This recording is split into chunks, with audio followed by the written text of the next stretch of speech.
This is Tom and Paula Graves from Light of Christ Radio with a story from the Gospel of Mark.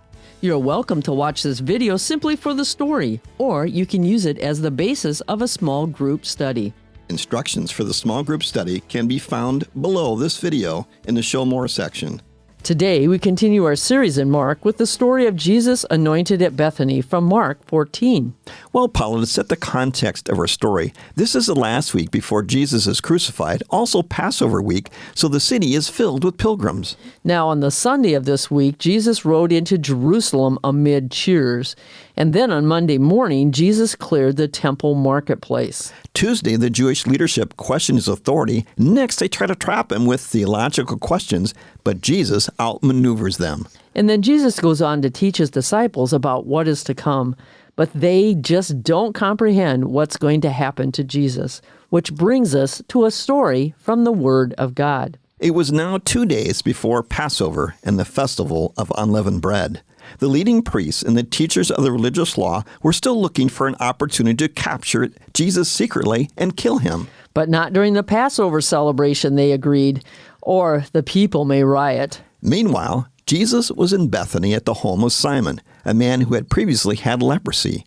While he was eating, a woman came in with a beautiful alabaster jar of expensive perfume made from the essence of nard. She broke open the jar and poured the perfume over his head. Some of those at the table were indignant. Why waste such expensive perfume, they asked. It could have been sold for a year's wages and the money given to the poor.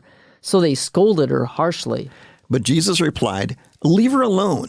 Why criticize her for doing such a good thing to me? You will always have the poor among you, and you can help them whenever you want to.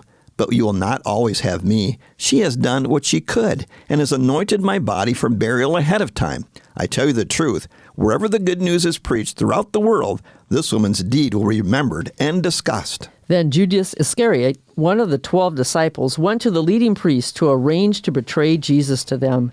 They were delighted when they heard why he had come, and they promised to give him money. So he began looking for an opportunity to betray Jesus. And this is a story from the Word of God. If you're using this video for a small group application, after you have watched this video, try retelling the story from what you heard. Then read the text. Discussion questions are below in the Show More section.